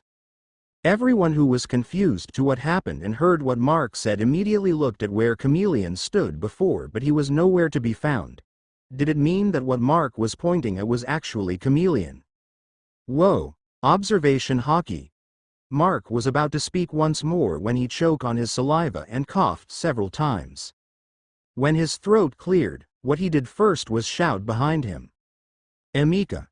Can you shut up?"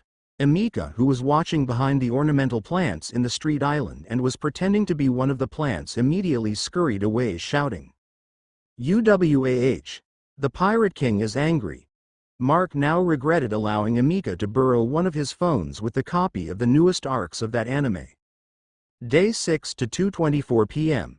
Multipurpose Clubhouse, Città Italia, Molino 3, Bacor City, Cavite. What is that about? Seeing Emika, who should be one of their protection targets, being able to freely wander around in a dangerous area, both Major Lopez and Captain De La Rosa had their eyes narrowed. They felt like reproaching their subordinates. Even if the vehicles in the convoy were not moved as soon as possible, they should make her remain inside the military vehicle they were in, since those vehicles were bulletproof. "Our men seem to need some talking.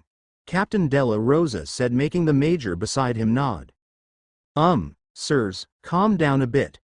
Irene interrupted, taking the attention of the two. Look. Irene pointed at the two trees near where Emika hid. There were vines wound across the trunks of the trees. Several soldiers hurriedly went towards the trees and removed the vines. Apparently, those vines bound 2 soldiers on those trees. The 2 military officers were speechless. It was not that the soldiers allowed the girl to go out, but that she tied her guards on those trees, unable to pull her back. On the other hand, the green-haired girl in question did not run far away and hid behind another tree. She was already sulking because that scary uncle did not inform her that there would be a fight happening. Still, she could not help but exclaim in excitement every time she saw some abilities that coincide with what she watched from the phone she borrowed. Since it would be surely boring along the way, she asked that scary uncle for something to relieve boredom before the final preparations of the evacuation happened, and that was what she received from him. She enjoyed watching the anime, but the actual fight in front of her was what she enjoyed more for some reason. You want to say something? Chameleon, right? To have an ability like this, no wonder you call yourself that. Mark pressed his assault rifle towards Chameleon's head despite the fact that he could not see his figure. For others, it might look impossible, but since the main source of emotional energies Mark could detect was the head of the person, it was easy for him to point out where the target's head was. Chameleon did not have the strength to fight anymore. Mark was sure of it after observing Black Devil's attacks. Even Odalina with her armor would not be able to withstand a punch from him. That was how strong the bald man's body was after he transformed himself. To know that Chameleon was still alive after receiving a direct enraged punch from Black Devil was already surprising. On the patch of sunken grass in front of Mark, aside from feeling the pain in his body, Chameleon's mind was in turmoil. He could not understand what was happening. His strength lay on his schemes, but he was also proficient in assassination, stealth attacks and ambushes, and the ability he acquired after mutating fully complemented his fighting style. Yet, it was used against him. It was not hard to realize what Mark did. Mark pretended not to notice him but was actually lining Black Devil's punch for him to receive. Mark only dodged at the last moment so that there was no way for them to stop their attacks. While on his shocked state, he suddenly heard Mark's muttering. Too shocked to talk? This will surely wake you up. TSST, TSST, TSST, TSST. 4 muffled shots sounded as Mark aimed his gun on where Chameleon's feet should be and fired. Gaah! A painful scream sounded as Chameleon's body started to appear in front of them, unable to maintain his invisibility. A practically naked man that lay on the grass with his front was displayed in front of them. His body covered with multitudes of greenish scales from head to toe, and even his hair had a greenish color and scaly texture complementing his body. His wide eyes, because of pain, were actually shaped differently from what humans had. The eyelid of both his eyes were not a slit but covered his eyes, only leaving a circular hole where his pupils that were looking at different directions could be seen. There was no doubt. His mutation really had something to do with chameleons, though his invisibility was not just something like color changing. It was something more advanced. Saliva and blood poured out of his widely opened mouth. It seemed to be the first time that he was subjected to this kind of pain. Boss! Many of Chameleon's followers that had just arrived shouted after seeing the current state of their boss. They had just received the call from Adder and Cobra and started to gather in this place. Still, even if they arrived, what could they do if their boss was already taken as a hostage? Finally, Chameleon spoke with difficulty. Don't feel smug just because you got me. You might be able to fight, but what about those that drove away? My men will capture them first. Chameleon still had some complacency left. Oh, you don't have to bother. You think, I never thought of that possibility? Mark said as he stepped and ground his foot on the gunshot wound of Chameleon's leg, making him scream once more. Gunshots then echoed, making Chameleon smile despite the pain. It looked like his men that came from the other side of the subdivision had already clashed with Mark's group. However, the gunshots did not even last a minute before stopping. Next, Dead mangled bodies started to flew towards the direction of the clubhouse, crashing everywhere that both the soldiers and thugs had to vacate the area. The already mangled bodies that crashed were even more disfigured due to the impact. Laylaps should really learn how to accurately throw things. Mark muttered. He expected that something like this would happen. That was why he did not allow the golden dog to participate in the main part but to help and guard the other members of his group. He knew what the evolvers there had no experience fighting a battle like this, and thus, Laylaps would be a good helper for them. On the other hand, all the remaining members of the syndicate had their eyes opened wide, and Chameleon was not exception despite the fact that his eyes were only 2 holes now. It could not be any clearer that the bodies crashing down were dead bodies of their members. At the background, Chameleon's men started to fall one by one because of Odalina and Abigail's assault. Furthermore, Chameleon's sudden capture gave the 2 more leeway for their movements. Mark suddenly looked at Black Devil, frowning. Well, I guess it won't work after all. Mark muttered. TSST, TSST. He suddenly left 2 more shots on Chameleon's both arms before he jumped back, avoiding another punch from Black Devil. It seemed that holding the leader as hostage did not matter anymore. Even though Black Devil was shocked at first, his mindset changed afterwards. Furthermore, his previous attack was swung downwards, which hit Chameleon's left wrist that lay on the ground bleeding after Mark jumped away to dodge. It seemed that Chameleon's body was really resilient. That punch should have pulverized his wrist, but he had just gotten away with an arm bent at the wrong part and direction. Chameleon screamed once more. His scream had both the pain and shock he felt after receiving another punch from Black Devil. Black Devil. What are you doing? Chameleon hoarsely bellowed. Black Devil's reply, however, shocked him further. Tisk. Out of the way, you useless piece of sh*t. Black Devil then kicked Chameleon's defenseless body before charging towards Mark once more. The syndicate leader flew several meters away before hitting the wall of the clubhouse, creating a large crack on the smoothly painted wall. Chameleon's lower ribs sunk after that kick, and he spewed a mouthful of blood after landing on the concrete pathway beside the clubhouse. Adder and Cobra, who did not participate on the fight since the start, immediately went towards their boss to aid him. Boss, are you all right? Adder asked as he checked on his body, and he could not help but feel mortified. If Chameleon was a normal person, or even if he was one of what the military called evolvers, the injuries their boss had was already enough to kill him. Fortunately, he was a mutator and he was still able to hold on. What was unfathomable to them now was why Black Devil, who should be the boss's right-hand man, would do this. Adder, contact our men guarding the remaining hostages. Kill everyone. Chameleon tried to say out loud, but the sound he could let out was only a whisper due to his injuries. He could not even lift his body up anymore as he inhaled and exhaled deeply. Aside from the broken arm and ribs he received from the traitor, Black Devil, his organs were also shaken. Are you sure, boss? Once we do that, we won't have anything to hold against the soldiers anymore. Adder told his thoughts. I don't care sh*t anymore. Chameleon coughed.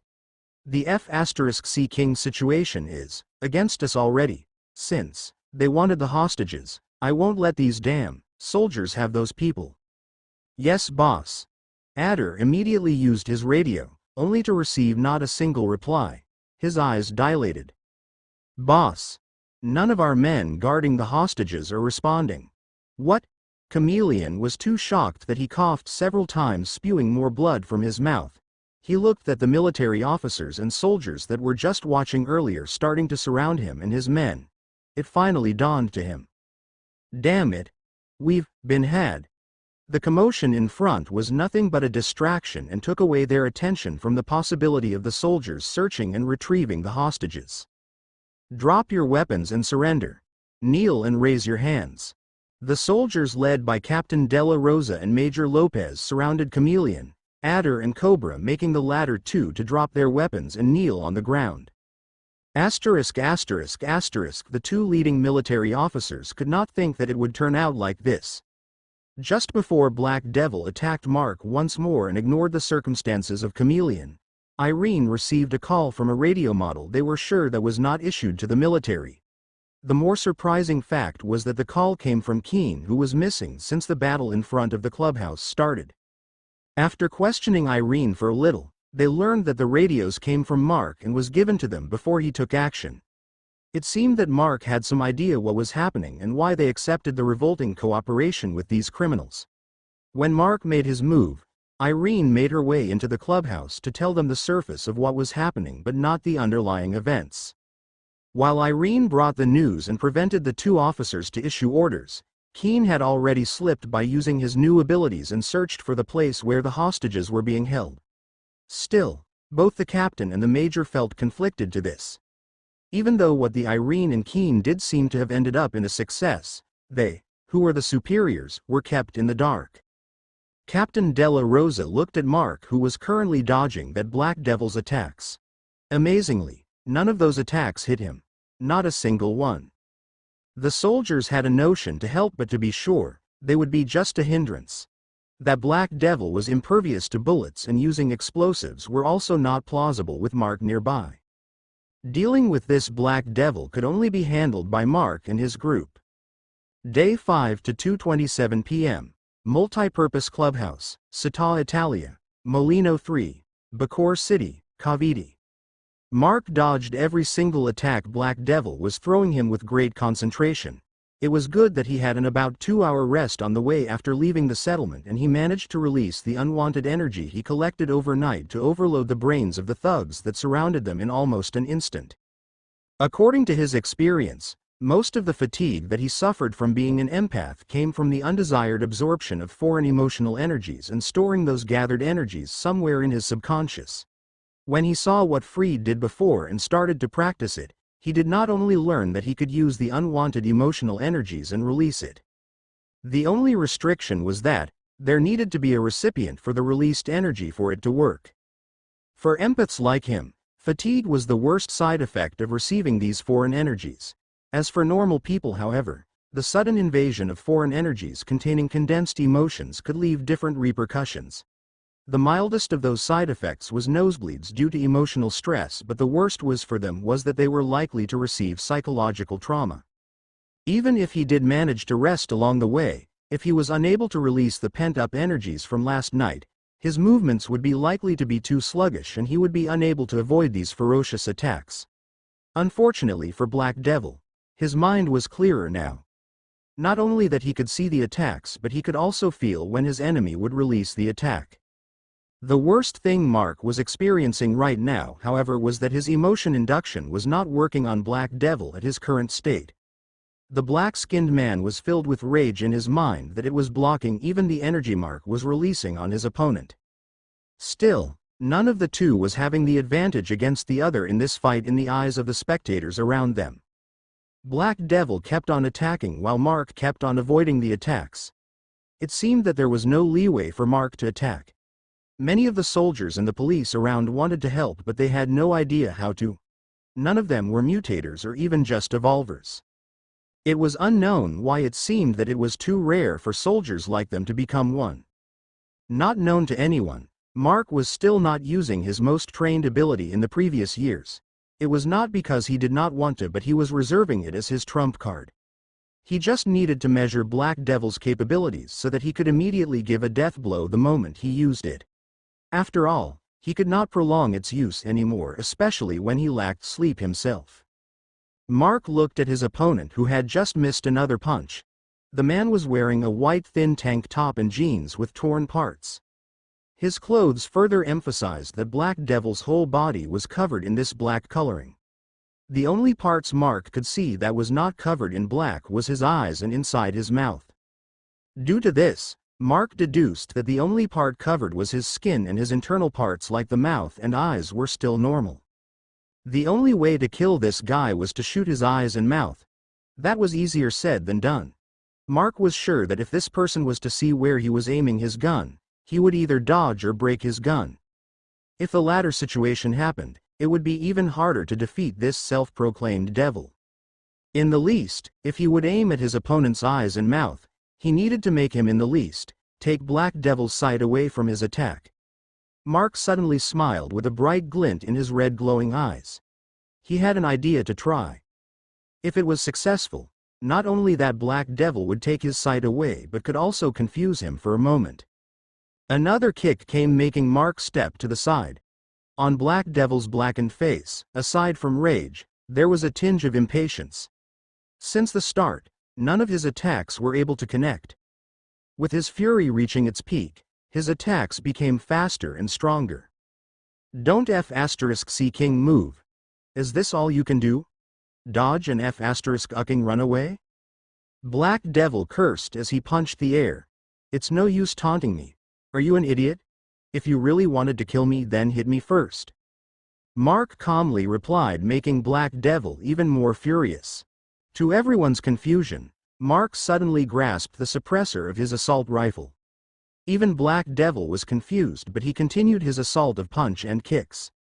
There was no pattern or style to the attacks, but the might and speed was really astonishing. Still, Mark kept on dodging the attacks and even started to remove the suppressor of his gun. Black Devil then unleashed a kick from the side, which Mark dodged by jumping backwards. Finally, the suppressor was removed. Mark raised his head, looking straight at Black Devil. For some reason, there was a change in Mark's countenance. At that moment, Mark threw the suppressor towards Black Devil's face, incurring a ridiculous expression on almost everyone in the vicinity. That's it? That is why you removed the suppressor of your gun? That ridiculous question suddenly entered the minds of the people around. No matter what, there was nothing that the thrown suppressor could do against the enemy. As if to support that assumption, Black Devil caught the thrown suppressor and crumpled it with one hand. Mark then started to move, ignoring what was in everyone's minds. Kicking his foot backwards, he moved in a faster speed than before that even Black Devil was surprised.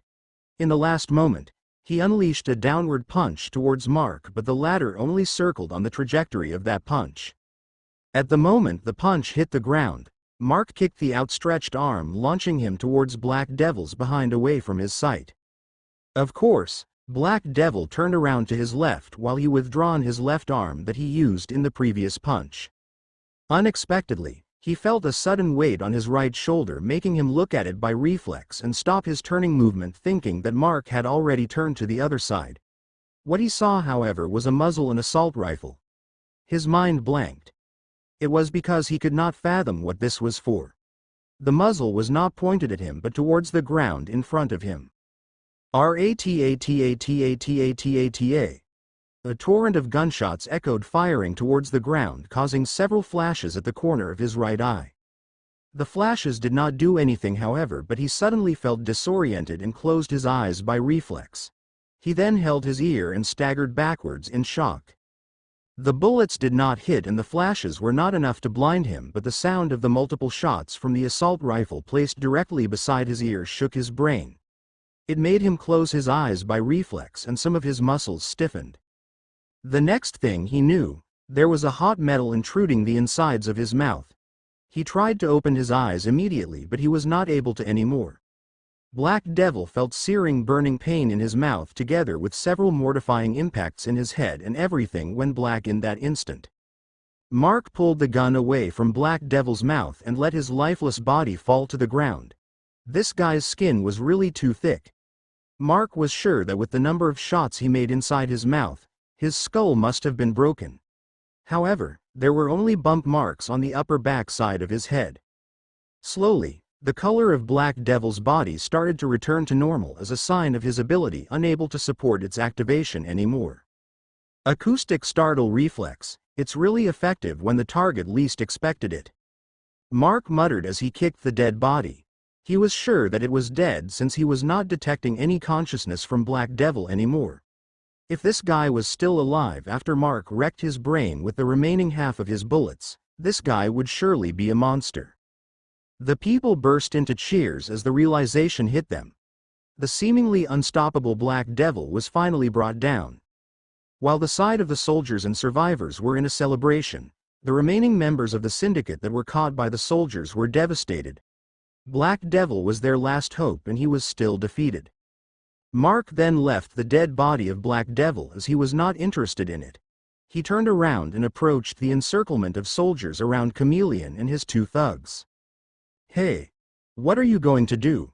one of the soldiers shouted when he saw Mark raise his assault rifle after bypassing the encirclement.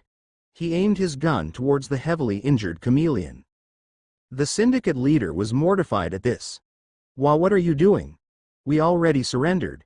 It's against the law to kill me." Chameleon stuttered as he felt death loom on him. On the other hand, the soldiers had disgusted expression on their faces hearing that. A criminal talking about the law. The hair on their nape stood up as they felt a cold shiver on their backs. Even the soldier that tried to stop Mark lost his interest in stopping the latter. On the other hand, Major Lopez, who was still within the circle of soldiers, had his eyes lit up as he looked at Mark. He was anticipating what he would do next. The next thing that happened was not a sight for the light-hearted. Mark shot different parts of Chameleon's body, making the latter scream for every wound he received. Starting from the left foot to the left leg and then the right foot to his right leg, bleeding holes created by bullets appeared on his body in fixed intervals. Chameleon's tenacity worked against him this way. When Chameleon's left arm was drilled with holes, his cries of pain started to get muffled.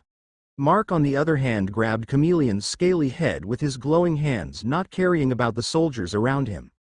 This way, Mark kept his consciousness awake until Mark was done shooting several holes on the syndicate leader's stomach. Mark then took out a knife from his pocket, the usual 10-peso knife, and pierced the syndicate leader's right eye, making him scream his last energetic one. At the time Chameleon could not be kept awake anymore, Mark stopped. He only channeled that milky white light in his head, prolonging his suffering. Chameleon's horrified left eye stared at Mark, who had his eyes glowing red all this time. Mark's devilish grin was the entire thing that he saw in his last breath. It was a grotesque sight that the least experienced soldiers could not help but look away. Those who remained watching could feel the cold sweat on their backs. On the other hand, the two thugs, Adder and Cobra, tried to shrink their bodies and much as possible slowly away from Mark. They were afraid that they would be the next one in line to experience that horror. To everyone's surprise, Mark only looked at the two after letting go of Chameleon's head. Mark then turned around to leave the encirclement. On the whole process, Mark did not speak, but everything he did was already enough to show how he felt. Mark then shouted towards the tree planted at the street island. "Emika! Take the two bodies." Emika, who was intently watching behind the tree, immediately ran out towards Mark's direction. There was a wide smile on her face for some reason. "Nay, scary uncle, the bodies of the ugly scaly guy and the guy with armament hockey?" Mark gently knocked on the green-haired girl's head. "Right, those two, I'll need them. Also, stop using that hockey terms, will you? I'll take back that phone if you don't stop." "Goo." Emika had a complaining look but still nodded. Then, under everyone's gaze, Emika's hair grew longer and thicker, turning most of it into thick vine growth that made their way towards the bodies of Chameleon and Black Devil. The vines coiled around the bodies and pulled the bodies away. "All right." Mark looked at the leaders. "I'll take these two bodies with me. You all handle the rest." He then called unto Abigail and Odalina. Together with Emika, they made their way where their vehicles were parked.